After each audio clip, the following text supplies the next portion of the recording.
So, if you saw my Daiso Queens New York haul, you'll know I picked up some Popin Cookin kits. And of all the poll options, seems like Fun Cakes is the front runner, with Fun Bento Lunches coming in second. And apparently no one cares about Fun Ramen since it has no votes. Haha. I was super excited for these. I've seen them around YouTube for many, many years. But I haven't really watched the videos in a very long time, so whatever I saw I definitely don't remember. Just that they were cool and kind of complicated, and yeah, so anyway, before I talk myself into having an anxiety attack, let's get started. The box says it includes a tray, a spoon, 2 packets, a squeezing bag, which looks like a frosting piping bag, 2 cones, a tart shell, 2 wafers, and sugar sprinkles. And right here on the back are the instructions. And they are all in English. Aww. I was hoping to struggle through some Japanese. I'm sure everyone else is glad I don't need to struggle through some Japanese. Also, until I was editing this video, I completely missed the instruction at the top that tells you how to cut the wafers. But I still did it right anyway, except I didn't make the little triangle wedge thing, so when you see me doing that wrong and I have some left over at the end, that's why. At the very top it says prepare a glass of water, so I have here some water because I have no idea how much I'll need. And upon opening the box I realized the one error with these instructions. I need scissors. Nowhere on the box did it say I would need scissors, so I'll go find those. Please hold a moment.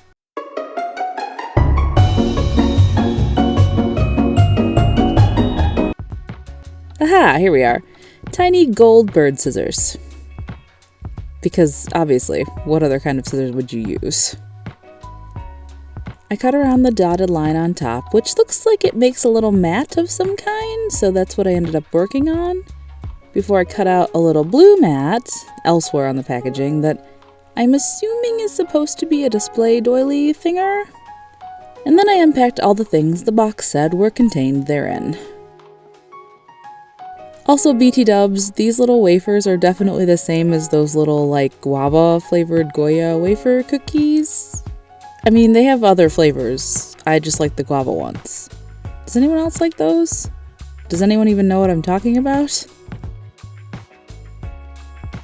Right, anyway, the directions. Ugh, I can't see this from where I'm sitting. Let me just... There, okay, much better. So, first off, I need those scissors they didn't mention I needed again to cut the little water vessel off the side of the tray. And while I'm at it, I may as well also cut open the little powder packets and pour them into the 2 large openings. Each packet gets 1 scoop of water and then is mixed to make vanilla and strawberry frosting. I mixed the vanilla frosting first since I didn't want the pink strawberry to contaminate the white vanilla, and nowhere did it say I needed a paper towel or something to clean off the spoon with. Look at that, I'm thinking ahead. Sort of.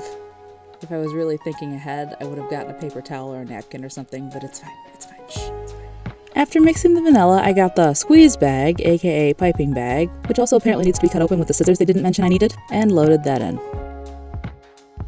Then I mixed the strawberry frosting and added that to the bag as well, snipped the tip, and then it was on to decorating. Yeah, that's it. I don't know.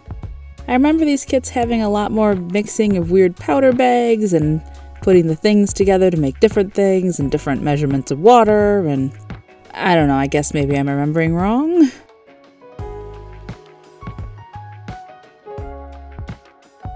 On the ice cream cones, I swirled the frosting inside as directed and added little cuts of the wafer cookie, but I didn't want to open the sprinkles and potentially have them spill all over while I was doing the other things. So I made the decision to do the sprinkles on all of them at the end, which proved to be foolish because the frosting sort of set up, if you will. It got an almost springy, squishy texture, and the sprinkles took quite a bit of convincing to get them to stick by the time I came back to put them on. So just if you do this kit, don't do that. Just do one design at a time. But anyway, after that I set those aside and went on to the waffle bowl. The directions say to put some leftover wafers in the bottom to take up some space, so I did that. before I put some frosting in and sort of smoothed it with the spatula? Yeah. Before piping little ripples around the outside edge like in the picture. Once again, no sprinkles, doing that all at the end like a dummy, so going to the wafer layer cake thing. So I cut up the second wafer into thirds, and at this point I was really worried I was going to run out of frosting because as you can see there isn't a whole lot left.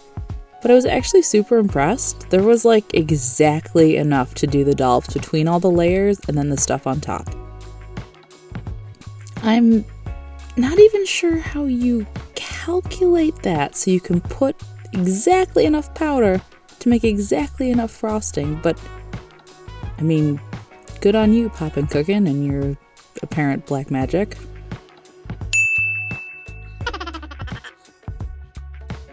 Right, on to the sprinkles! I opened the bag once again with the scissors I didn't know I'd need, using a wooden stick so I could pick up the sprinkles individually because I'm super anal. I started placing them one by one on all the little things, switching back and forth between wetting the tip with the water or a little of the frosting still left in the mixing vessel so the sprinkles would stick to the stick and I could move them as I wanted.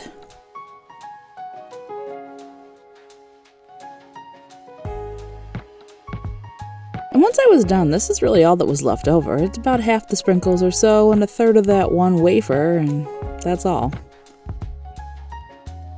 So here's my completed Yummy Cakes kit.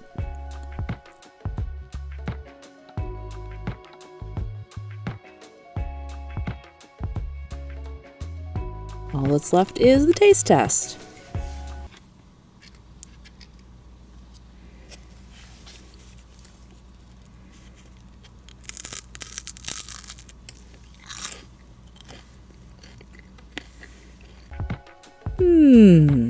Chalky sugar. Not really vanilla or strawberry flavor of any kind. There's way too much. It's got the consistency of slightly firm toothpaste. And the wafer started to get a little soggy, probably because the frosting sat in it for 15 minutes or so, and the water started leaching out of it, so definitely a fun 45 minutes or so of decorating, but not a particularly tasty result. Which I was sort of disappointed by, because I also remember people saying that these kits tended to have a good flavor too, but again, I could just be crazy. Maybe the other kits would be more involved? I'm not sure. But anyway, let me know if you'd like to see those as well. Thank you for liking this video and subscribing for future ones. And until next time, I'll see y'all later. Bye!